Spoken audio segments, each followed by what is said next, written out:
Bapak Ibu Saudara yang diberkati oleh Tuhan kita Yesus Kristus, kembali kita ada dalam perenungan di ibadah keluarga kita saat ini. Sebelum kita membaca dan merenungkan firman Tuhan, mari kita berdoa mohon bimbingan Roh Kudus. Kita berdoa. Terima kasih Tuhan Yesus untuk kehidupan yang Tuhan masih percayakan. Terima kasih untuk kesempatan yang indah bagi kami, sehingga kami boleh ada dalam persekutuan ibadah keluarga saat ini. Kami akan membaca dan merenungkan firman-Mu. Urapi kami dengan kuasa Roh Kudus Tuhan, sehingga firman dan kebenaran yang akan kami terima meneguhkan dan menguatkan iman kami, sehingga kami dimampukan untuk melanjutkan kehidupan menjadi alatnya Tuhan, menjadi saksi-saksi Kristus.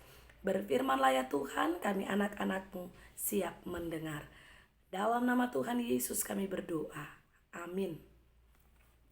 Jemaat Tuhan, pembacaan kita terambil dari kitab Roma pasal 8 ayat 9 sampai dengan ayatnya yang ke-11. Roma pasal 8 ayat 9 sampai dengan 11, firman Tuhan berkata, "Tetapi kamu tidak hidup dalam daging, melainkan dalam roh, jika memang roh Allah diam di dalam kamu. Tetapi jika orang tidak memiliki roh Kristus, ia bukan milik Kristus. Tetapi jika Kristus ada di dalam kamu, maka tubuh memang mati karena dosa, tetapi roh adalah kehidupan oleh karena kebenaran. Dan jika roh Dia yang telah membangkitkan Yesus dari antara orang mati diam di dalam kamu, maka Ia yang telah membangkitkan Kristus Yesus dari antara orang mati akan menghidupkan juga tubuhmu yang fana itu oleh rohnya yang diam di dalam kamu." Demikian pembacaan Alkitab, terpujilah Kristus. Haleluya. Bapak Ibu Saudara yang diberkati oleh Tuhan kita Yesus Kristus, tema atau judul firman Tuhan kita saat ini adalah tanda seseorang milik Kristus. Bapak Ibu Saudara yang diberkati oleh Tuhan, Bapak Ibu Saudara, di antara kita siapa yang belum divaksin? Saya berharap secara khusus untuk jemaat Bethesda Muntok, kita sudah boleh ambil bagian dalam program vaksin ini. Karena ini sangat penting mengingat kita ikut berperan aktif mendukung program pemerintah.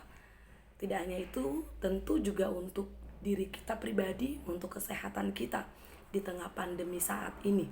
Nah, Bapak Ibu Saudara, kalau kita sudah divaksin, biasanya kita akan menerima pemberitahuan lewat SMS, yang mana pemberitahuan itu ketika kita membukanya, kita akan diberikan satu tanda seperti kartu bahwa kita betul sah sudah mendapatkan vaksin, baik itu tahap pertama maupun tahap kedua. Nah, karena betapa pentingnya vaksin ini bagi kita, masyarakat Indonesia, akhirnya banyak orang kemudian berupaya untuk dapat dengan mudah mengakses, sehingga akhirnya dibuatlah seperti kartu KTP.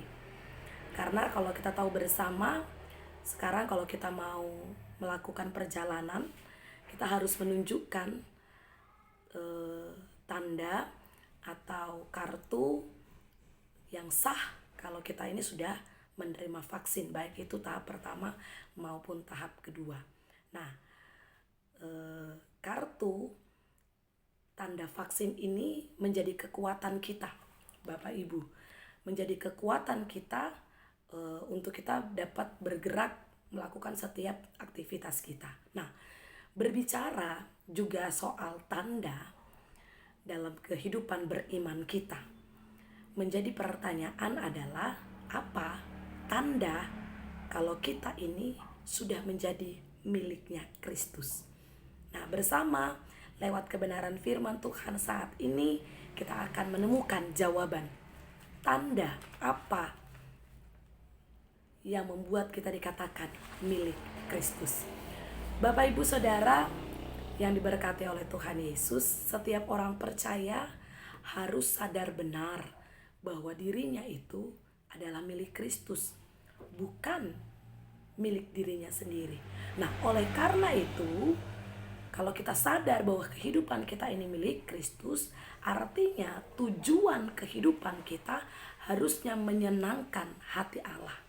Bukan kita hidup dalam kedagingan kita. Nah, karena apa?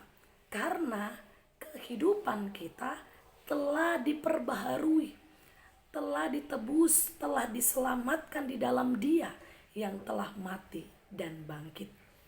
Oleh karena itu, kita senantiasa harus hidup menyenangkan hatinya Tuhan. Kita harus hidup melakukan apa yang Tuhan kehendaki di dalam dunia ini. Sekalipun kita sadari tidak mudah. Karena apa? Karena seringkali keinginan daging itu yang lebih kuat ada dalam kehidupan kita. Tapi kita perlu ingat Bapak Ibu Saudara, Roh Kudus Tuhan telah dicurahkan.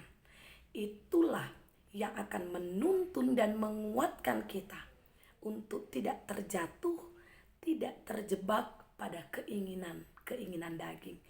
Tidak jatuh, tidak terjebak pada keinginan dunia. Nah, sekarang Bapak Ibu Saudara dan saya mau diajak untuk membangun kehidupan kita sesuai dengan tuntunan Roh Allah. Kita mau dibangun dalam cara pandang, cara berpikir yang sesuai dengan kebenaran firman-Nya. Sehingga setiap hal yang kita lakukan dalam kehidupan ini benar-benar sungguh-sungguh tertuntun oleh kuasa Roh Kudus Tuhan. Tapi kalau Bapak Ibu berkata, Roh Kudus Tuhan itu ada pada saya, ada pada kehidupan kami, Bu Pendeta. Ketika kita berkata Roh Kudus Tuhan ada dalam kehidupan kita, tapi dalam prakteknya kita masih diliputi dengan kedagingan, itu artinya kita berdusta. Karena apa? Rasul Paulus berkata, tidak mungkin seseorang yang hidup dalam daging pada saat yang bersamaan juga hidupnya dipimpin oleh Roh Tuhan. Bapak Ibu Saudara yang diberkati oleh Tuhan kita Yesus Kristus, seperti pertanyaan saya di awal, apa tandanya kita menjadi milik Kristus? Tanda seseorang menjadi milik Kristus secara tidak langsung sudah terlihat dalam bacaan kita di ayat 10 dan ayatnya yang ke-11. Seseorang dikatakan menjadi milik Kristus adalah mereka yang hidup dan kehidupannya dituntun dalam Roh Tuhan. Orang-orang yang hidupnya dituntun oleh Roh Tuhan, artinya orang-orang yang hidupnya berbuah. Apa itu? Kita ingat buah-buah roh. Hidup penuh dengan kasih kemurahan, penuh dengan kerendahan hati, kelemah lembutan, penuh dengan kesabaran, hidupnya mengampuni. Buka lagi Galatia 5 ayat 22 sampai 23. Buah-buah roh. Tanda seseorang menjadi milik Kristus artinya hidup dan kehidupannya menghasilkan buah-buah roh. Itu tadi, kasih kemurahan, kerendahan hati, kelemah lembutan, kesabaran, hidup mengampuni, tidak iri, tidak dengki. Sekarang Bapak Ibu Saudara dan saya, kita mau diajak senantiasa untuk melakukan apa yang Tuhan kehendaki. Dan ketika kita katakan bahwa kita adalah milik Kristus, mari lakukanlah apa yang Tuhan perintahkan, apa yang Tuhan mau dalam kehidupan kita. Dan mari selalu juga kita minta tuntunan kuasa Roh Kudus Tuhan untuk menuntun, menolong kita agar benar-benar kita mampu serta mau untuk menjalani kehidupan sesuai apa yang Tuhan kehendaki dalam kehidupan orang percaya. Tuhan kiranya memampukan kita semua tetap menjadi milik Kristus yang melakukan kehendak-Nya. Tuhan Yesus memberkati. Amin.